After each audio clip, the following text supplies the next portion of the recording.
Emeka, a boy with nothing but a bag of rags and a heart full of hope, knelt on the cold mahogany floor of the city's most expensive jewelry shop. Above him stood Chinonso Ajoku, a woman whose name meant power and whose clothes cost more than the orphanage Emeka called home. With a face like stone and a diamond-encrusted finger pointed at the door, she screamed, "Get out, you filthy thief! This is a place for kings, not street rats." Emeka's eyes filled with tears as he looked up at her, not with anger, but with a strange, deep longing. On the floor between them lay a golden locket that had just fallen from his pocket. It had snapped open, revealing a faded photo of a young woman who looked exactly like the one currently insulting him. Chinonso didn't see the photo. She only saw a boy she thought was trying to rob her. She didn't know that the filthy thief was the son she had mourned for 10 years, the boy she was told had died in a hospital fire. The security guards moved in to throw him out, but Emeka clutched the locket to his chest. He had a choice. He could scream the truth, or he could disappear back into the shadows of the street forever. What happened next would change the lives of the Ajoku family in a way no one saw coming.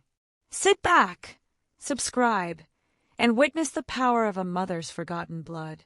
Chinonso Ajoku was the gold queen of the city, but her heart was as cold as the diamond she sold. Every morning, she stood before her mirror in a wine-red silk gown, looking at a life that seemed perfect. But behind her back, the people she trusted most were weaving a web of lies. 10 years ago, Chinonso was told her newborn baby was lost in a tragic fire. She had poured her grief into building an empire of gold and silk, eventually becoming so rich that she forgot how to be kind. She looked down on anyone who wasn't elite, never realizing that her own soul was wandering the streets in a tattered shirt. Across town, in a crowded, dusty orphanage, lived Emeka. While the other children played with balls and sticks, Emeka spent his days staring at a small, scratched golden locket. It was the only thing found with him on the night of the fire. The orphanage director told him he was a miracle child, but Emeka just wanted a mother. One afternoon, Emeka saw a massive billboard in the city center. It was an advertisement for Ajoku's elite boutique. He froze. The woman in the advertisement, the beautiful, proud Chinonso, was the exact same woman in his locket. With a racing heart and shaking legs, Emeka gathered his few belongings into a black plastic bag and began the long walk to the richest part of the city. He didn't want money. He didn't want gold. He just wanted to ask the woman one question. "Are you my mother?" But as he pushed open the glass doors of the boutique, the cold air conditioning hitting his face, he realized that reaching her would be harder than surviving the streets. Chinonso stood there, her hands on her hips, her eyes narrowing as she spotted the dirt entering her palace. The sun over the city did not merely shine on the glass facade of Ajoku's elite boutique, it seemed to pay tribute to it. Behind those floor-to-ceiling windows, the air was perpetually chilled to a crisp 16 degrees, scented with the expensive, woody notes of imported oud and the sterile promise of exclusivity. Chinonso Ajoku stood in the center of her kingdom, her wine-red silk gown trailing behind her like a river of dark blood. She did not walk so much as she glided, her heels clicking against the polished mahogany floors with the rhythmic precision of a ticking clock. To Chinonso, time was money, and presentation was the only law that mattered. She paused before a mannequin draped in a necklace of cascading gold filigree. With a sharp, practiced eye, she adjusted the tilt of the bust by a fraction of a millimeter. "Dust," she murmured, her voice a low, dangerous velvet. A young shop assistant, barely 20 and trembling in her starched uniform, rushed forward with a microfiber cloth. "I am so sorry, Madame Chinonso. I cleaned it only 10 minutes ago." Chinonso did not look at the girl. She kept her gaze fixed on the gold, her reflection staring back at her from the glass casing. Perfectly coiffed hair, lips painted the color of a sunset, and eyes that held the hardness of the diamond she sold. In this boutique, 10 minutes is a lifetime for a blemish to settle. We do not sell jewelry, Emeka. We sell the dream of perfection. If a customer sees a single speck of the common world on my gold, the dream is dead. Do you understand? Yes, madam, the girl whispered, scrubbing frantically. Chinonso turned away, her mind already moving to the afternoon's ledger. She lived her life in a fortress of high-end ledgers and silk-lined walls. To the outside world, she was the gold queen, a woman who had conquered the business world through sheer unsentimental will. She was invited to the brightest galas and the most private boardrooms, yet her house, a sprawling mansion on the hill, was a place of echoing silences. She often told herself she preferred it that way. People were messy. They brought drama, dirt, and disappointment. 10 years of building this empire had taught her that gold was the only thing that stayed brilliant. Gold didn't lie. Gold didn't break its promises. As the afternoon heat shimmered outside the tinted windows, Chinonso retreated to her private office. The walls were lined with photos of her shaking hands with governors and celebrities, but there were no photos of family. There were no messy finger-painted drawings taped to her desk, no cluttered shelves of sentimental trinkets. Her desk was a desert of glass and chrome. She sat down, the silk of her dress rustling like a warning. For a brief moment, her hand drifted toward the top drawer of her desk. Her fingers hovered over the handle, a rare flicker of hesitation crossing her face. Deep inside that drawer, tucked beneath business contracts and property deeds, sat a small velvet box. Inside that box was a void, a space where a memory should have been. 10 years. 10 years since the fire at the city maternity ward had stripped her of the only thing she had ever loved more than her status. The doctors had been empathetic, the nurses had wept, and her uncle had been a pillar of strength, handling the funeral arrangements while she was draped in a veil of grief, so heavy she couldn't breathe. He had told her it was better not to see the remains. He had told her to focus on her work, to build something that would make her name immortal since her bloodline had ended in ashes. And she had listened. She had turned her grief into a weapon, sharpening her tongue and hardening her heart until she became the woman she was today, a woman who could stare down a billionaire without blinking, but who couldn't look at a baby carriage on the street without feeling a phantom ache in her arms. A sharp buzz from the intercom shattered her thoughts. "Madam," the receptionist's voice crackled, sounding flustered. "There is someone at the door. He doesn't have an appointment, and he certainly doesn't fit the dress code. I've told him to leave, but he's just standing there, staring at the storefront." Chinonso's brow darkened. The vulnerability she had felt moments ago vanished, replaced by the cold, familiar armor of the Gold Queen. She stood up, smoothing her gown. Arrogance was her shield, and she raised it high. "I will handle it," Chinonso said, her voice dropping an octave. "It seems some people need to be reminded that my boutique is a sanctuary, not a sidewalk." She stepped out of her office, her heels striking the floor like a drumbeat. She did not know that her perfect world was about to fracture. She did not know that a decade of lies was standing just behind the glass, clutching a bag of rags and a golden locket. To Chinonso, it was just another day of protecting her status from the filth of the world. She straightened her posture, adjusted her gold watch, and prepared to strike. While Chinonso moved through a world of silk and chilled air, miles away, the air was thick with the scent of wood smoke and the persistent red dust of the outskirts. At the St. Jude's Home for the Hopeless, the walls didn't shine with mahogany. They were scarred with the scrawls of children who had passed through like shadows. In the center of this chaos lived Emeka, a boy who seemed to carry a quietness that the other children couldn't understand. At 10 years old, Emeka was small for his age, his frame lean from years of modest meals and the constant labor required to keep the orphanage running. While the other boys wrestled in the dirt or chased deflated footballs, Emeka could usually be found sitting under the shade of a dying neem tree, his hand tucked deep into his pocket. His fingers would trace the cool, scratched surface of a golden locket, a habit so ingrained it had become his heartbeat. "Thinking of your ghost mother again, Emeka?" Sister Mary, the head of the home, asked as she waddled past with a basket of laundry. She was a kind woman, but her kindness was spread thin across 50 hungry souls. Emeka looked up, his dark eyes wide and searching. "She isn't a ghost, sister. She's just lost." Sister Mary sighed, a sound of heavy pity. She had heard the story 1,000 times. Emeka had been brought to them as an infant, a miracle pulled from a hospital fire that had claimed dozens of lives. He had arrived with nothing but the clothes on his back and that locket clutched in his tiny fist. To the orphanage, he was a statistic, one of the many left behind by tragedy. To Emeka, he was a prince in exile, waiting for a queen to claim him.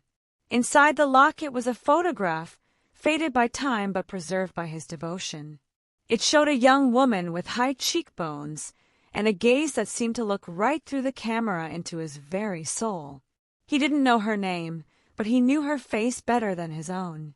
He had memorized every curve of her smile and the way her hair fell in elegant waves. The turning point came on a Tuesday, a day that started with the usual chores of scrubbing floors and hauling water. The orphanage had sent a small group of the older boys into the city center to help collect donated bread from the bakeries. Emeka, usually invisible in his oversized, tattered shirt, walked with his head down, overwhelmed by the roar of the city's engines and the towering skyscrapers that seemed to touch the clouds. Then he looked up. High above the intersection, draped over the side of a gleaming glass tower, was a massive billboard. It was an advertisement for Ajoku's elite boutique. The woman on the billboard was draped in gold and wine-red silk, her expression one of regal, untouchable power. The city noise seemed to vanish. The honking horns, the shouting vendors faded into a dull hum. Emeka reached into his pocket and snapped open his locket. He looked at the faded photo, then back at the billboard. The woman was older now. The softness in her eyes had been replaced by a flinty coldness, but the bone structure, the regal tilt of the head, it was unmistakable. "It's her," he whispered, his voice cracking. "Sister, it's her." But the other boys had already moved on, laughing as they pushed through the crowd. Emeka stood frozen on the sidewalk, his heart hammering against his ribs like a trapped bird. He wasn't a statistic anymore. He wasn't just a miracle child from a fire. He had a name, and that name was tied to the woman on the tower. He didn't go back to the orphanage van that evening.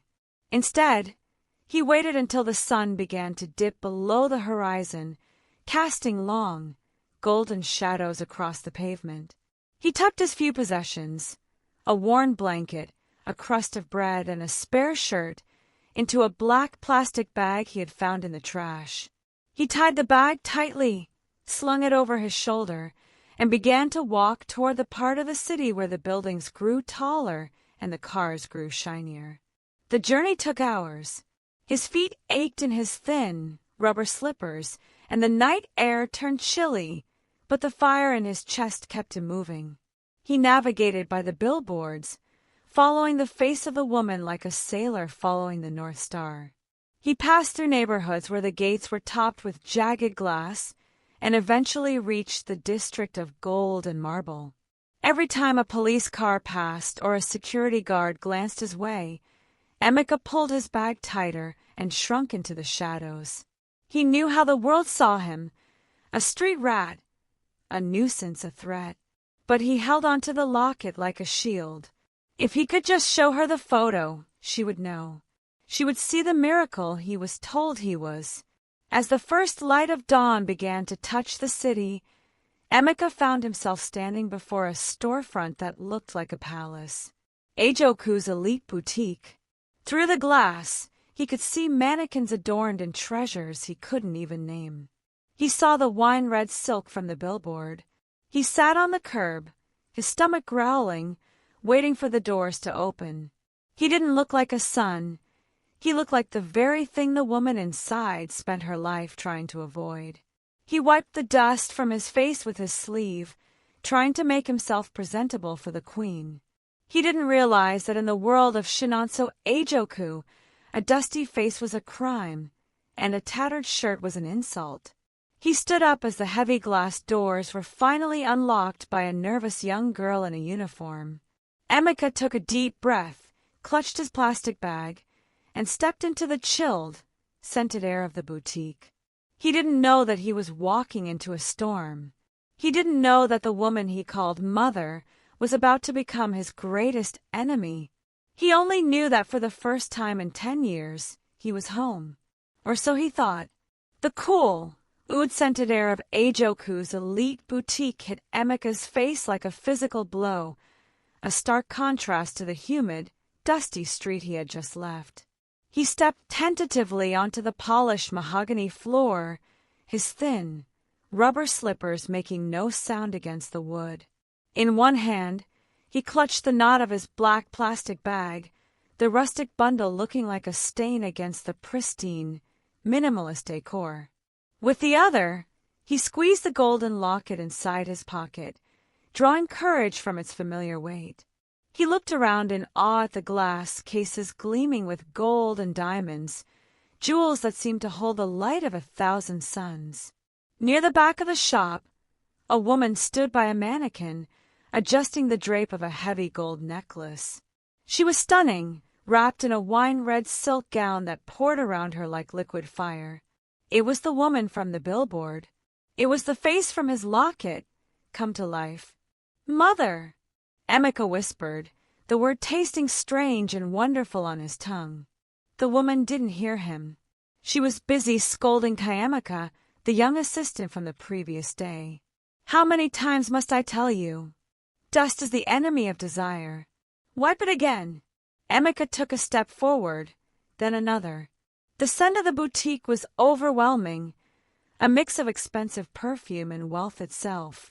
He felt completely out of place, a beggar in a palace, but the pull toward her was magnetic. He had walked all night for this moment. He had survived a fire for this moment. "Mother!" he said again, a little louder this time. Chinonso froze. She turned slowly, her wine-red gown rustling with a sharp, warning hiss. Her eyes, hardened by a decade of grief, turned to ice, swept over him. She didn't see a miracle child. She didn't see a boy with her high cheekbones or her determined spirit. She saw mud on worn slippers. She saw a tattered, oversized shirt that hadn't been washed in weeks. She saw a street rat who had dared to contaminate her sanctuary. Her expression shifted from surprise to an immediate, visceral disgust. "What is this?" Emeka rushed forward, her face pale. "Madam, I'm sorry. He must have slipped in when I was unlocking. I'll throw him out immediately." Emeka didn't look at Emeka. He kept his eyes fixed on Chinonso. He needed her to understand. He reached into his pocket, his hand trembling, so badly he almost dropped the locket. "No, please. I'm not a thief. I have something to show you." Chinonso's gaze dropped to his hand. To her, it looked like he was reaching for a weapon or preparing to snatch something from a case. The assumption of his guilt was instantaneous, born from years of classist arrogance. "Stop right there," she commanded, her voice slicing through the chilled air like a whip. "Do not take another step." She moved toward him, not like a mother, but like a predator. Her heels clicked with terrifying precision. She towered over him, her wine-red dress pooling at his feet. The contrast was a brutal portrait of the city's soul, the peak of untouchable wealth towering over the depths of abandoned poverty. "Look at you!" Chinonso hissed, her perfume choking him. "Look at the filth you are bringing into my shop. My floor costs more than your entire village, boy." Emeka stumbled backward, his eyes filling with hot tears. He dropped the plastic bag, and it spilled open, revealing a tattered spare shirt and a crust of dried bread. The humbleness of his possessions only seemed to fuel her rage. "Mother, please, just look," Emeka begged, his voice cracking. He tried to hold the locket up, to snap it open. Chinonso didn't even look at the object. In a fit of cold, calculated fury, she raised her hand. The back of her gold watch, heavy and encrusted with diamonds, caught the light just before her palm struck his cheek. The blow was sharp and cruel. It was the physical manifestation of her rejection, a slap that dismissed his humanity. Emeka stumbled, gasping. He fell to his knees, the tattered plastic bag tangling around him. His face burned, not just from the blow, but from the humiliation. He looked up at her through a veil of tears, the expression on his face a perfect mirror of the photograph inside his pocket, a portrait of a lost child looking for home. The golden locket, knocked from his hand, skidded across the mahogany floor, settling near her feet. It didn't snap open. It lay there closed, its secret silent. Chinonso stood over him, her finger pointed directly at the door. Her face was a mask of aristocratic disdain. "Get out," she ordered, her voice low and dangerous velvet.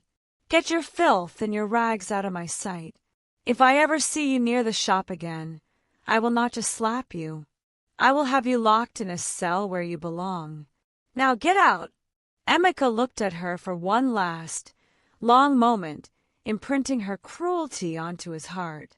He didn't pick up his spilled bag. He pushed himself off the floor, his body aching, and turned away. He walked out of the chilled sanctuary and back into the sweltering heat of the street, the scent of expensive oud replaced by the red dust of rejection. Inside the boutique, Chinonso Ajoku adjusted her silk gown, smoothed her hair, and prepared to wipe the floor where he had stood. She didn't notice the closed golden locket resting near the hem of her dress. She didn't know she had just banished her own heart into the wild. The rejection was a physical weight, heavier than the bag of rags Emeka had left scattered on the boutique floor.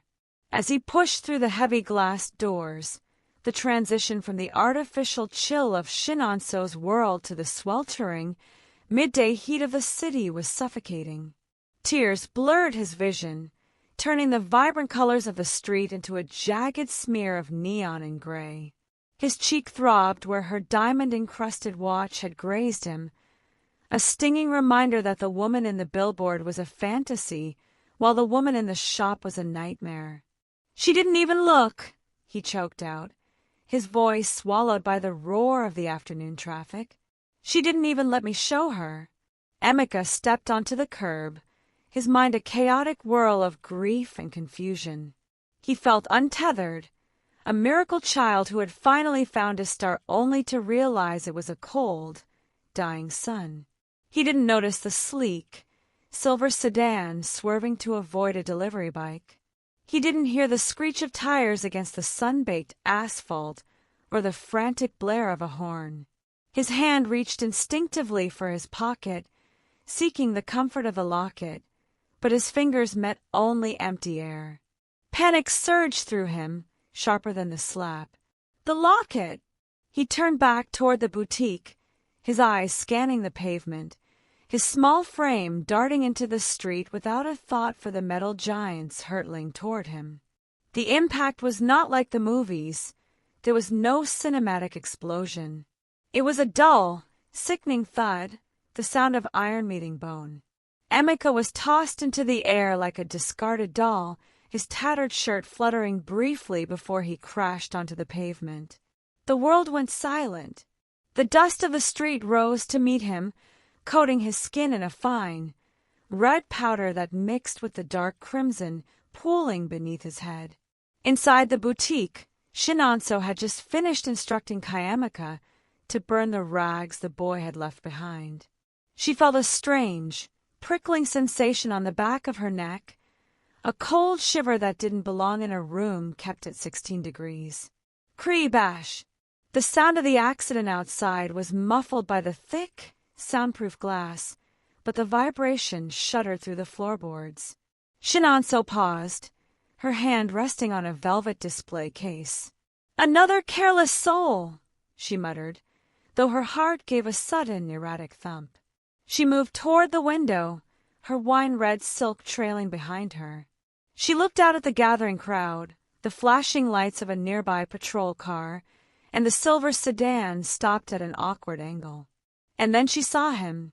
A small, broken figure lay in the center of the road, surrounded by the indifferent grid of the city. He looked so fragile from this distance, a speck of brown and red against the gray. For a fleeting second, the image of a burning hospital wing flashed before her eyes. Smoke, screams, and the smell of charred wood. She shook the vision away, her jaw tightening. "Emeka, call the street sweepers once the police are done. I won't have a mess in front of my entrance," Chinonso said, her voice steady, though her fingers trembled as she adjusted her watch. She turned to walk back to her office, but something caught the light near the threshold of the door. It was a small, golden object, half hidden by the shadow of a pedestal. It must have been kicked or slid during the commotion. Chinonso reached down, her manicured nails clicking against the wood as she retrieved it. It was a locket. It was scratched, the gold plating worn thin in places, but as it lay in her palm, it felt impossibly heavy. It felt warm, as if it carried the heat of a living body. With a frown of curiosity, Chinonso pressed the small, hidden latch. The locket snapped open. The world seemed to tilt on its axis. The scent of oud evaporated, replaced by the phantom smell of baby powder and smoke. Staring back at her from the faded photograph was a young woman with soft eyes and a hopeful smile. It was a portrait taken on her 19th birthday, the day she had found out she was pregnant. It was a photo that had sat on her bedside table in the maternity ward. It was a photo she had been told was lost to the flames 10 years ago. Her breath hitched, a jagged, painful sound. Her eyes darted from the photo in her hand to the broken boy on the street. A cold realization began to seep into her bones, more terrifying than any debt or business failure. The boy hadn't been a thief. He hadn't been begging for money. He had been bringing her back her soul. "No," she whispered, the word a shattered fragment of its former power. "No, it's impossible. My son is dead." But the locket spoke a different truth. On the inner casing, beneath the photo, was an engraving so fine it was almost invisible. "To my miracle from your mother." Chinonso looked back through the glass. The paramedics were lifting the boy onto a stretcher. His face was turned toward the shop, his eyes closed, his skin the color of ash. In that moment, the Gold Queen died. The wine-red silk gown felt like a shroud. "Emeka!" she breathed, the name she had whispered into a cradle 10 years ago, finally finding its way back to her lips. She didn't wait for her heels. She didn't care about the filth of the street. Chinonso Ajoku burst through the doors of her empire, the golden locket clutched to her chest, screaming for the world to stop as she ran toward the sun she had just kicked into the path of death. The pavement was hard and the dust was red, but as she fell to her knees beside the stretcher, she realized that the gold she had spent a decade gathering was worthless compared to the blood on her hands. The sirens wailed, a jagged, rhythmic screaming that tore through the stagnant afternoon air, but to Chinonso, the world had gone utterly silent. She remained on her knees in the middle of the street, the rough asphalt biting into the delicate silk of her wine-red gown. Around her, the city pulsed with indifferent life, bystanders whispering, cars idling in a frustrated snarl, the smell of burnt rubber and exhaust. But her entire universe had shrunk to the size of a small, tarnished golden locket trembling in her palm. She stared into the open face of the jewelry, her breath hitching in her chest like a trapped bird. The photograph was more than just a picture, it was an indictment. It was a ghostly reflection of a woman she no longer recognized. In the faded grain of the image, a younger Chinonso laughed at the camera, her eyes bright with a softness that hadn't yet been turned to flint. It was a portrait taken in a garden she hadn't visited in a decade, wearing a necklace she thought had been reduced to slag in the hospital inferno. "It can't be," she whispered, her voice a fractured rasp. "It's a trick. It has to be a trick." But her heart, that cold, fortified organ she had spent years protecting, was betraying her. It throbbed with a sickening, primal recognition. She looked from the joyous girl in the locket to the broken boy being hoisted into the back of the ambulance. The resemblance was no longer something she could ignore with a sneer. In his slack features, she saw the ghost of her own father. In the curl of his eyelashes, she saw the infant she had held for only 3 hours before the smoke began to pour through the vents. A frantic, psychological tremor began at the tips of her fingers and raced up her arms. The armor of the Gold Queen was not just cracking, it was disintegrating. Every sharp word she had flung at Emeka, every look of disgust she had cast upon his tattered clothes, came rushing back to her like shards of glass. She had called him filth. She had struck the very face she had prayed to see in her dreams for 3,000 nights. "Madam! Madam Ajoku, please get up." Emeka was at her side, trying to pull her from the grime of the road. "The police need to clear the way. You're covered in dust." Chinonso surged to her feet, but not because of the assistant's plea. She shoved Emeka aside with a frantic, wild-eyed strength. The dust didn't matter. The boutique, with its millions of dollars in inventory, didn't matter. She scrambled toward the ambulance, just as the paramedic was about to heave the doors shut. "Wait!" she shrieked, a sound so raw it made the onlookers recoil. "That's my—" she choked on the word. She couldn't say it. The weight of her own cruelty was a physical barrier in her throat. If she claimed him now, she would have to admit what she had done to him only minutes prior. The paramedic, a man with tired eyes and latex gloves stained with red, looked at her with a mixture of confusion and pity. "Are you a relative, ma'am? We need to move. He's lost a lot of blood." Chinonso looked at the boy, her miracle, her son, lying beneath the oxygen mask. His skin was the color of damp ash, and a thin trail of blood leaked from the corner of his mouth. The locket felt like a hot coal in her hand, searing her skin. "I'm his—" She paused, her mind fracturing. If she was his mother, who had she been for the last 10 years? Who was the man who told her the boy was dead? The image of her Uncle Jude, the man who had handled everything, the man who had encouraged her to pour her inheritance into the boutique rather than a search, flashed in her mind like a lightning strike. The betrayal tasted like copper in her mouth. "I am responsible for him," she finally gasped out, her eyes wide and unfocused. "I am coming with you." She climbed into the back of the ambulance, her silk dress snagging on the metal step, tearing a long, jagged rent in the fabric. She didn't care. She sat on the narrow bench, her knees knocking together, watching the rhythmic rise and fall of the boy's chest. As the vehicle lurched forward, Chinonso looked back at her boutique one last time. From this angle, the gold leaf lettering of her name on the window looked like a tombstone. The psychological collapse was total. She felt as though she were watching her entire identity burn to the ground, just like the hospital wing 10 years ago. She reached out a trembling hand, hovering at just inches above Emeka's cold, bruised forehead. She wanted to touch him, to beg for forgiveness, but her hand stayed frozen.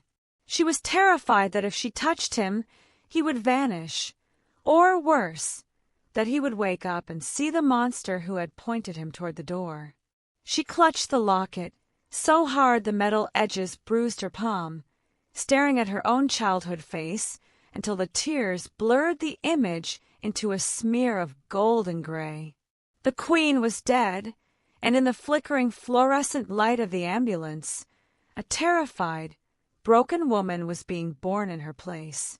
The journey to the hospital was short, but for Chinonso, it was a descent into a hell of her own making, where every siren wail was the echo of a child's cry she had spent a decade trying to forget. The hospital smells of antiseptic and forgotten hope, a scent that Chinonso once fled from but was now forced to breathe in with every ragged lungful. Emeka had been whisked away into the sterile bowels of the intensive care unit, leaving Chinonso alone in a waiting room that felt like a cage. She looked down at her hands. The blood on her wine-red silk had dried into dark, stiff patches, and the golden locket was still fused to her palm, a permanent brand of her shame. She knew she couldn't just sit there. The psychological fracture that had begun in the street had hardened into a cold, desperate clarity. If the boy was alive, then the past 10 years were a curated lie. And if the past was a lie, someone had written the script. With her hair disheveled and her expensive gown torn, Chinonso didn't look like the gold queen as she approached the administrative wing of the hospital. She looked like a madwoman, but when she spoke, the remnants of her authority cut through the air. "I need the records from the 2016 maternity ward fire," she told the clerk, her voice trembling but firm. "Everything. The death certificates, the survivor logs, and the discharge papers for the infant of Chinonso Ajoku."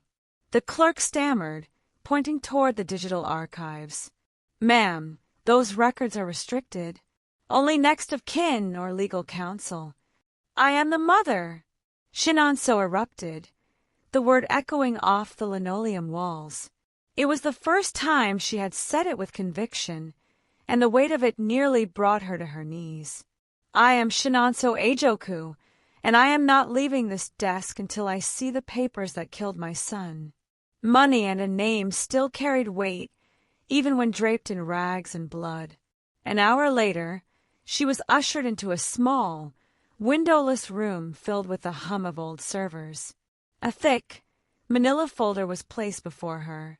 Her hands shook as she opened it. She found it quickly, the death certificate. It was a cold, clinical document that stated her infant son had perished due to smoke inhalation. At the bottom, in the space meant for the attending physician's signature, was a scrawl she didn't recognize. But it was the witness signature that made her heart stop.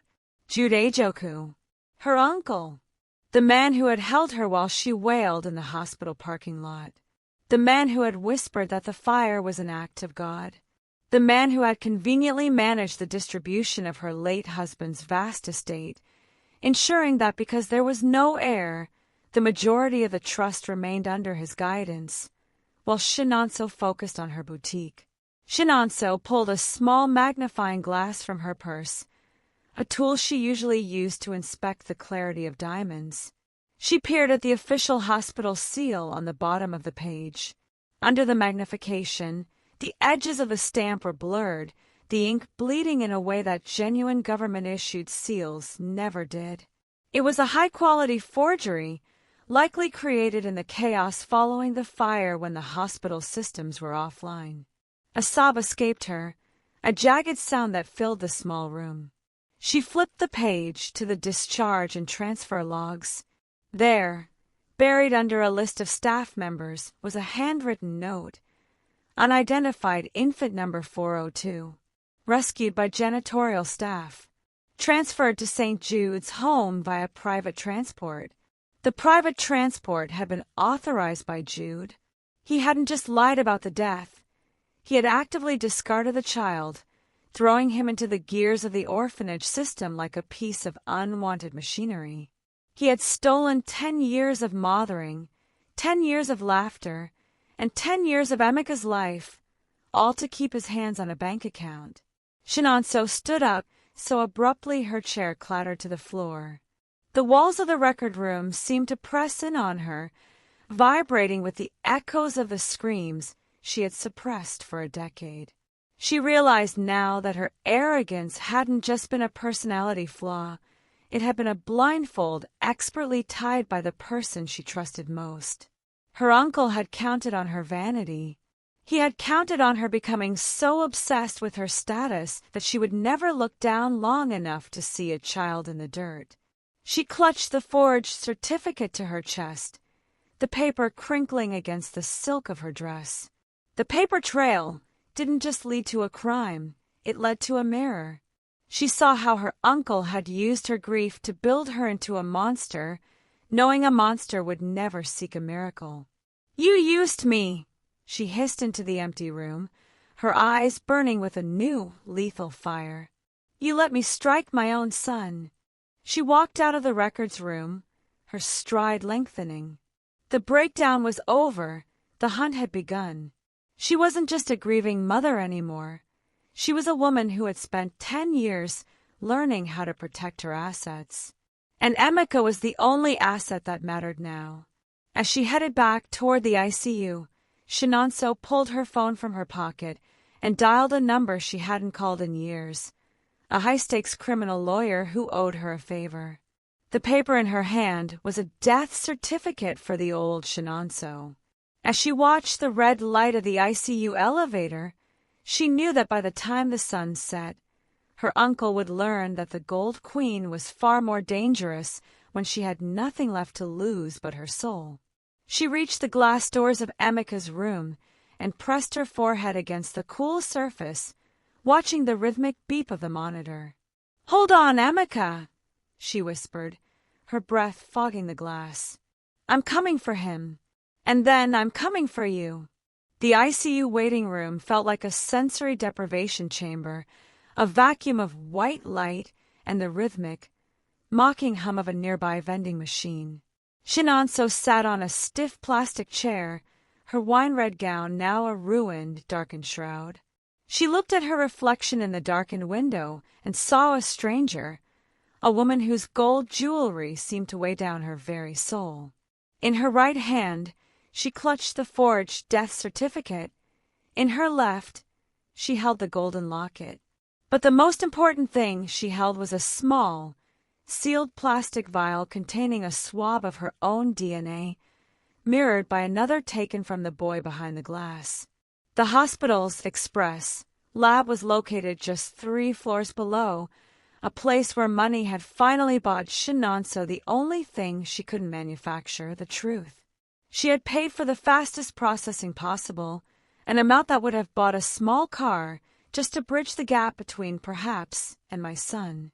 Every time the elevator chimed, Chinonso's heart lunged against her ribs. Every time a nurse in blue scrubs rounded the corner, she stood up, her knees trembling, only to sink back down when the staff member passed her without a glance. The wait was a special kind of torture, a purgatory where the sins of her past 10 years played on a loop.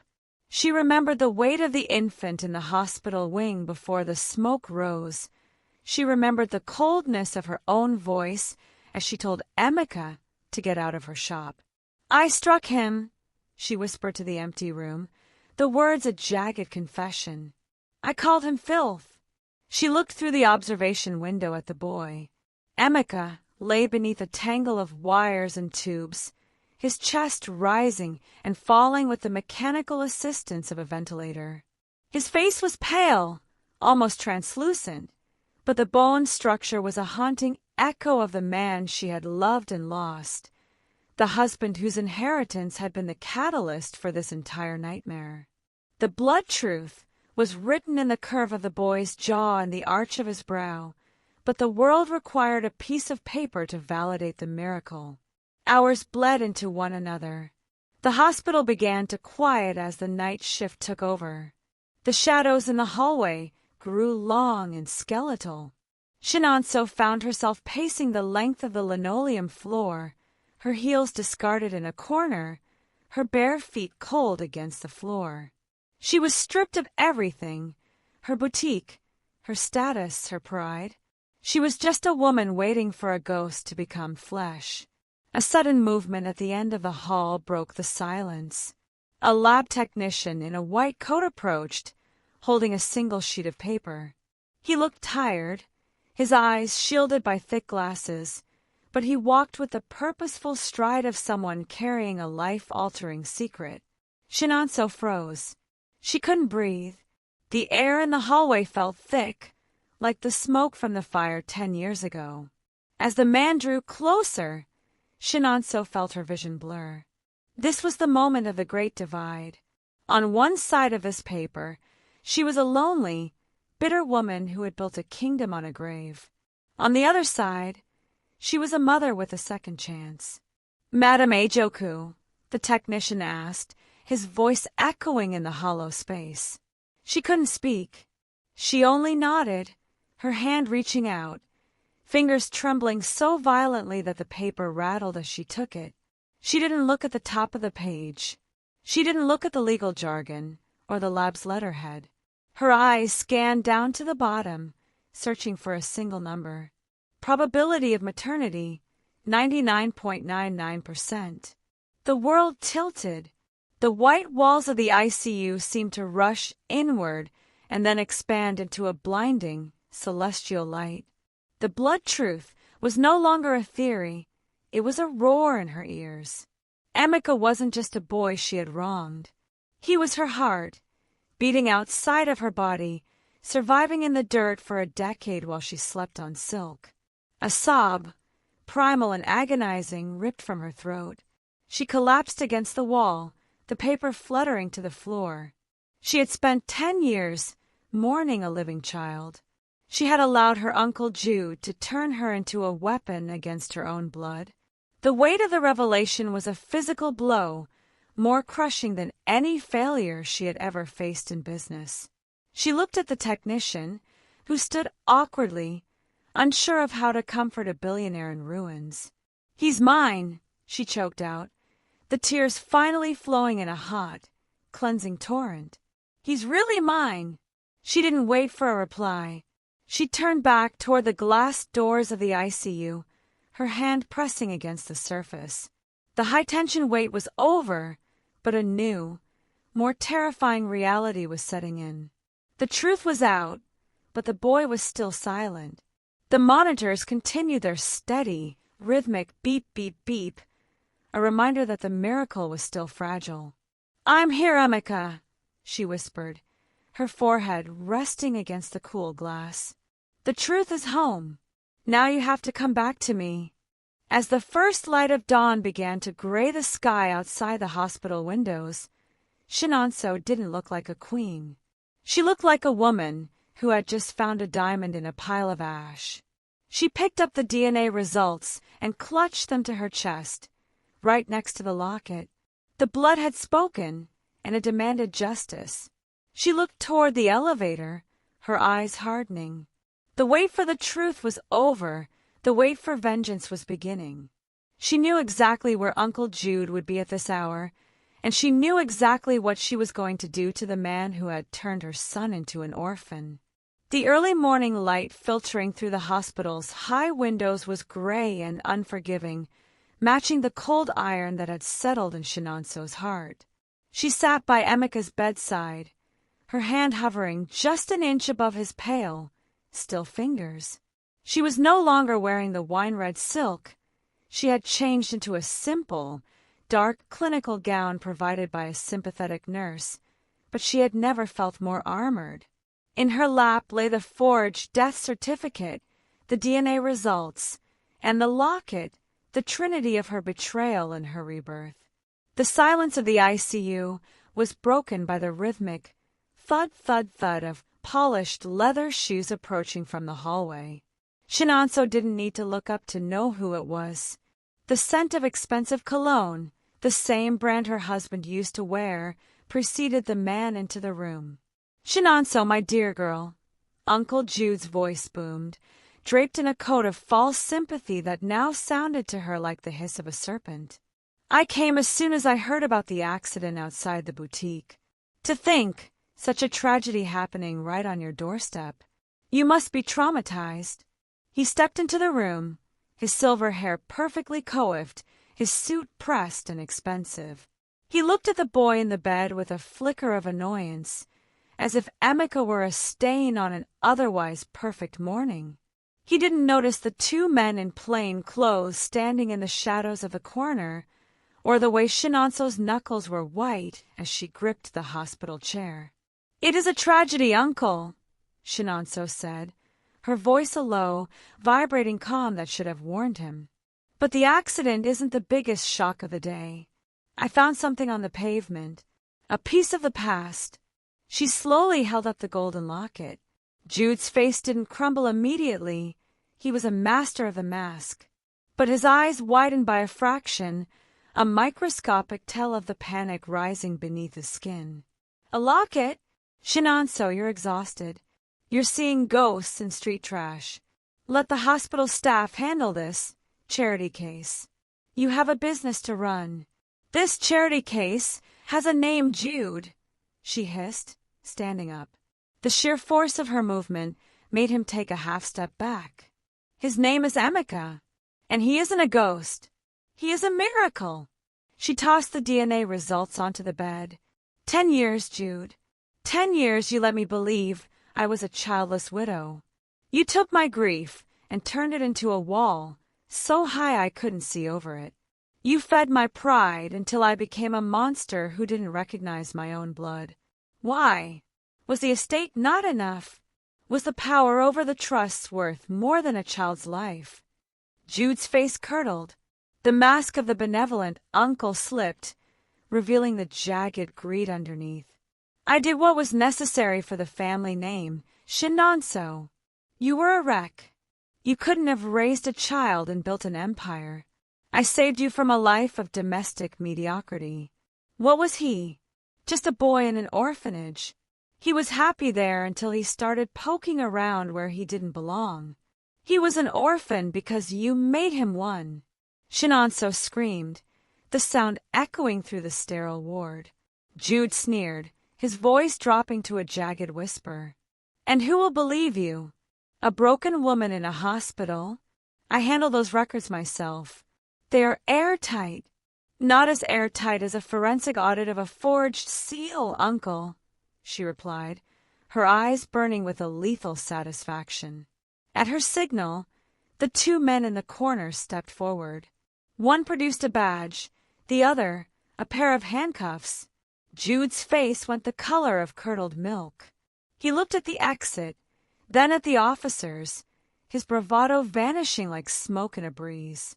"Jude Ajoku, you are under arrest for child endangerment, fraud, and the forgery of government documents," the officer stated, his voice flat and professional.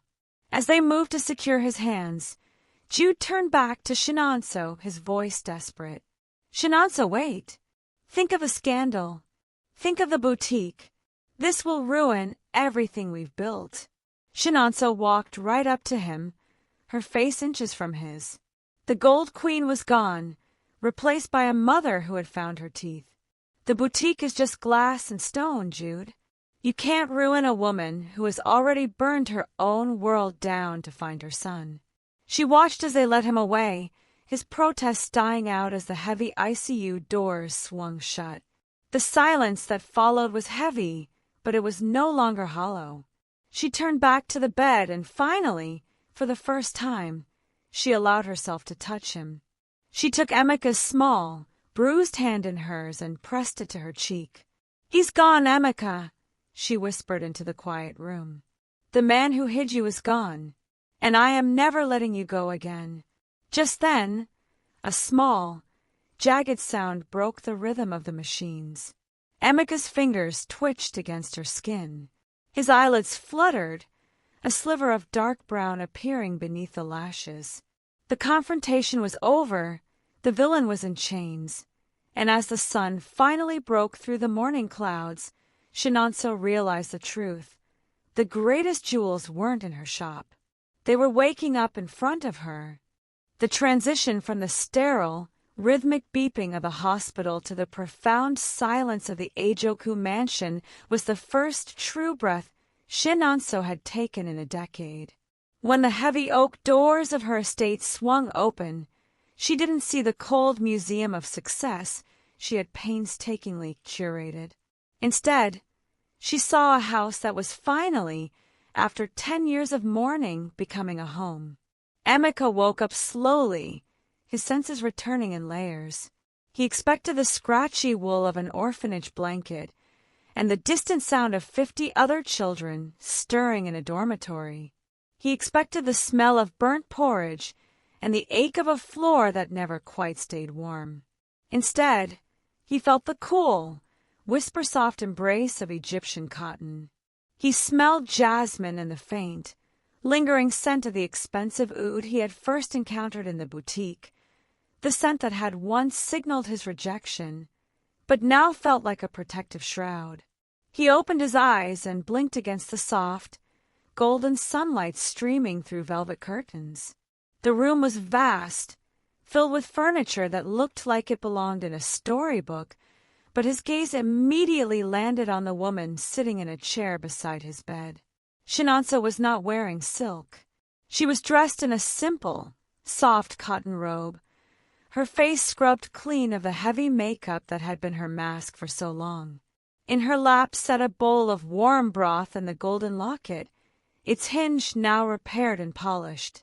When she saw him looking at her, her eyes, once described by the city's elite as being as hard as the diamond she sold, filled with a sudden, shimmering light. "You're awake," she whispered, her voice cracking with a tenderness she was still learning how to use. Emeka looked around the room, his voice a small, hesitant rasp. Is this the hospital?" "No, my miracle," Chinonso said, moving to the edge of the bed. She reached out, pausing for a second as if asking permission, before resting her hand against his forehead. "You're home. You're in your room. And you're never going back to that place again." Emeka stayed silent for a long moment, the memories of the boutique, the slap, and the screeching tires rushing back. He looked at her warily, his small body tensing. "But you told me to get out. You said I was filth." The words hit Chinonso harder than any financial loss ever could. She didn't look away. She didn't offer a hollow excuse. She sank to her knees beside the bed, bringing her face level with his, letting him see the raw, jagged edges of her regret. "I was blind, Emeka," she said, the tears finally spilling over. "I had spent 10 years letting a wicked man tell me who I was, and I became someone I hate. I looked at you and I didn't see my son because I didn't think I deserved a miracle. Can you ever forgive a mother who forgot how to love?" She held out the locket, opening it so the photo of her younger self faced him. Emeka looked at the photo, then at the tear-stained woman in front of him. The anger in his small heart, which had been his only protection for so long, began to melt under the warmth of her touch. He reached out a trembling hand and wiped a tear from her cheek. "I wasn't a thief," he whispered. "I know," she sobbed, pressing her face into the palm of his hand. "You were the only honest thing in my life." The weeks that followed were a transformation that the city's high society could hardly comprehend. The Gold Queen didn't return to her boutique. She didn't attend the galas or the board meetings. Instead, the elite of the city whispered about the sightings of Chinonso Ajoku in the public park, sitting on the grass in a simple sundress, teaching a small boy how to fly a kite. They whispered about how the famous Ajoku's elite boutique had been closed for renovations, only to reopen not as a jewelry store, but as the Emeka Ajoku Foundation, a center dedicated to tracking down the families of lost children and providing the legal aid she wished she'd had 10 years ago. In the mansion on the hill, the mahogany was no longer dusted to a sterile shine. It was covered in the joyful clutter of a life being lived. There were half-finished puzzles on the coffee tables and muddy footprints near the garden doors.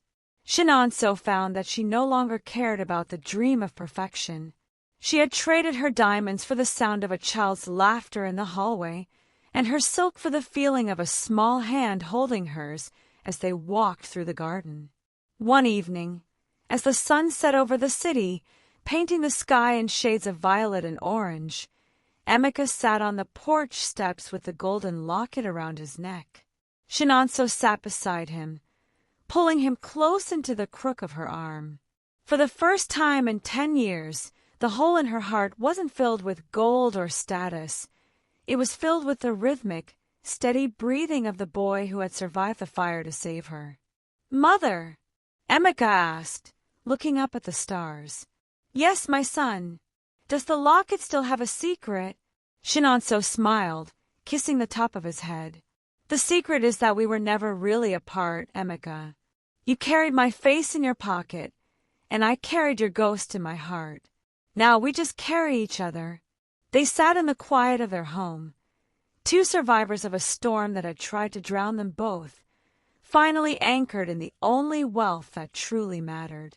The gold queen was gone, and in her place was a mother who finally knew that the most precious things in the world aren't found in a glass case, but in the arms of the ones we almost lost. The legacy of Chinonso and Emeka did not end with their reunion. It began there. In the years that followed, the story of the woman in the wine-red silk and the boy with the golden locket became a legend told in the markets and the high-rise offices of the city. But the true conclusion of their journey wasn't written in bank statements. It was written in the lives of those they touched. The final moral of the story is that wealth is a shadow, but character is the sun. Chinonso had spent a decade building a fortress of gold to protect herself from the pain of the past, only to realize that her riches had made her blind. She had become so obsessed with purity and status that she nearly destroyed the only pure thing left in her life. The boutique, once a symbol of exclusion, was now a sanctuary of inclusion. She learned that the true measure of a person is not the brand of silk they wear, but how they treat those who have nothing to offer them in return. Emeka, too, carried a lesson that changed the city. Despite the slap, the rejection, and the years of hunger, his heart never turned to stone. He taught Chinonso, and everyone who heard their story, that forgiveness is the greatest form of power. He could have grown up with a heart full of vengeance against the mother who kicked him out, but he chose to see the broken woman beneath the gold. His love was the mirror that forced Chinonso to see her own reflection, and his mercy was the key that unlocked her prison. Eventually, the Gold Queen was forgotten, replaced by the mother of the city. Chinonso spent her final years ensuring that no child would ever be a statistic again. She used her vast resources to dismantle the systems that allowed men like Uncle Jude to thrive, proving that the only use for a high wall is to pull others over it. As Emeka grew into a man, he didn't inherit a boutique, he inherited a mission. He stood before the same glass doors where he had once wept, now a leader of a foundation that spanned the country. He wore a suit, yes, but he never forgot the feeling of rubber slippers on mahogany. Every time he saw a child in a tattered shirt, he didn't see a nuisance, he saw a miracle waiting to happen. The story ends where it began, at the grave of the woman in the locket.